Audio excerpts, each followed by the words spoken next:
Hello. Right, so I've come in from the garden and I've got my sketch here of the primrose. So I think today we'll have a little go at monoprinting. For doing our monoprint today, most importantly, we've got our sheet of PETG. So there's a bit of plastic over it that's a protecting layer, so you'll need to make sure that you peel that away. There's a layer of film on each side, so on the front and the back. So if you make sure you peel one away, I've already removed it from the front that I want to work on, and I'm going to leave the back one in place just to protect it for a little. So you've got your PETG. We're going to use this as our plate. I'm going to pop that in front of me. I've got some paper down on the surface just to protect my table. And then I've got different things to draw into the plastic with. So you can use the end of your scribe that's in your pack. Then you can also use the end of the handles of any of the paintbrushes that you have and anything else that you've got around you. So I might dab away a little bit of ink with some of this scrim, which you've also got in your pack. I've got an old toothbrush, which I might use to maybe try and add a bit of texture to the ink. And then I've also got some old lids that I thought I could maybe stamp in some ink to leave little circles, again, just to add a texture. Here is the black block printing ink, and I've also got my ink trays. So we're going to start by popping some of this in here. So just a little bit of ink for now. Now, I think for the way in which I want to approach my primroses today, I think what I might do is get hold of my roller, which I just happen to have conveniently to hand. And I'm just going to actually cover the whole of my sheet of PETG with black ink, and I'm going to scrape away. So I'm going to draw into it. So when you're rolling out your ink, can you hear the sound? So you want it to become like a bit less sticky sounding, and it has to sound a bit more velvety and look a bit more like velvet. And you want the ink to be evenly distributed over all of the roller. So I don't know if you can see how that is there. It's still a little bit, needs a bit more work. What I'm going to do now is ink up my plate. And I want to make sure it's a nice even coating all over. And I'm going to use my sketch that I made earlier in the garden. And I'm going to just draw the shapes out using the tip of the paintbrush to remove the ink. So in the middle there's this really lovely star shape and a little circle. So take your time doing this. It's not going to dry, so the ink won't dry really quickly. So you've got time to play. I'm going to use this brush for a little bit, and then I'm going to work into it using different smaller brushes and other bits and pieces. So my sketch out in the garden earlier was a very, very quick one. But it was just nice to draw from life, to do something really quick and spontaneous, and to draw from something in front of me, because I'm finding it really hard over this lockdown. I don't know how the rest of you are, but it's quite difficult, isn't it? With the weather being rubbish, it's hard to get outside. So actually having a reason to go on out and to find something in nature to draw from was really important for me this morning. I'm going to use the end of my my scribe because it's nice and flat, and see whether or not I can get a different quality line. Be really experimental. Try and get as many different marks into this as you can. See what happens. So you can use a bit of tissue to remove some ink, and that gives a lovely texture. You can use your scrim, anything you've got around you.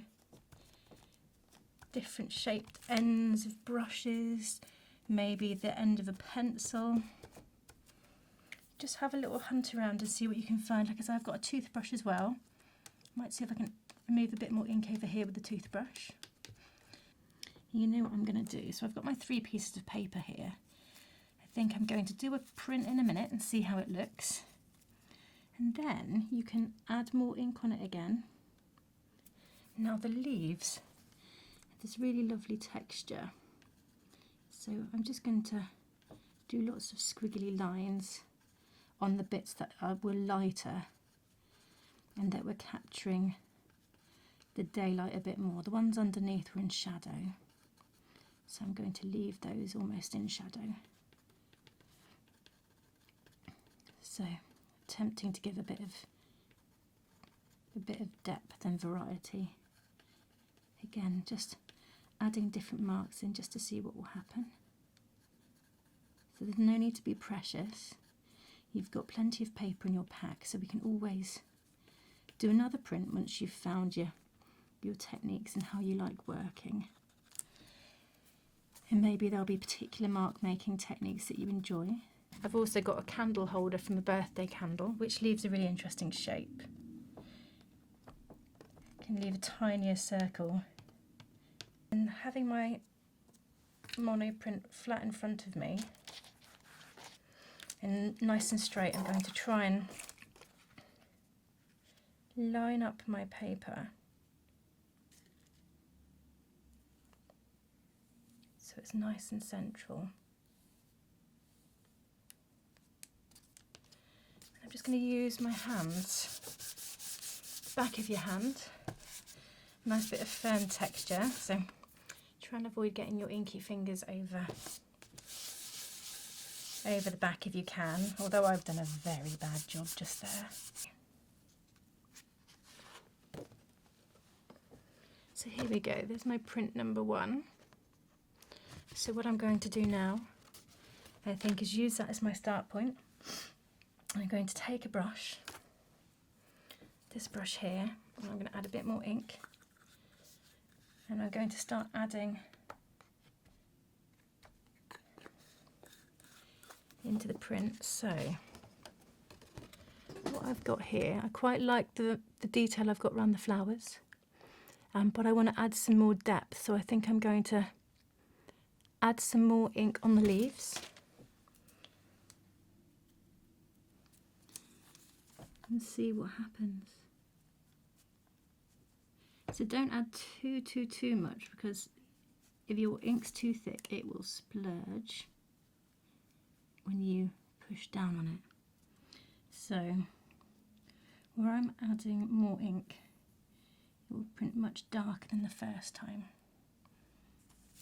And then it will be interesting to see what ink I lift still that's left on the plate.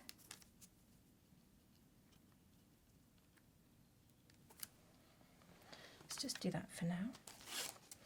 So again, I've got my next sheet here.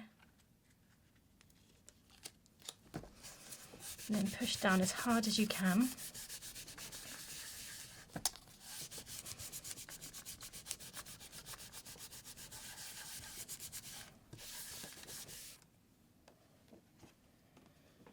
Okay, so if we look at them next to each other, I reckon I should have added, so if you can see, not that one, with this one, got a bit more detail and a bit more depth.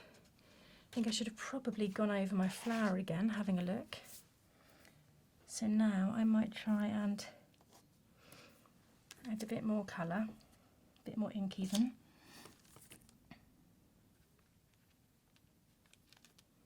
And then this time I'm going to give it much more of a rub. So I'm using one hand to hold it still, although there's lots of ink on the plate, so it shouldn't be too bad.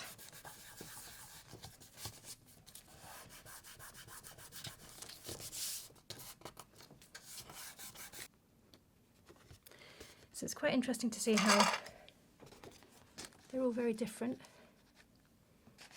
So that one's much more similar to the first, but I think more ink on the press, or more ink on the plate, has resulted in much more contrast, which I'm happier with. And then this one, I think once it's dry, I'm going to work into these again, just adding different layers and different texture, trying to pull the flower out a little bit more on this one, and adding a bit more depth to the others.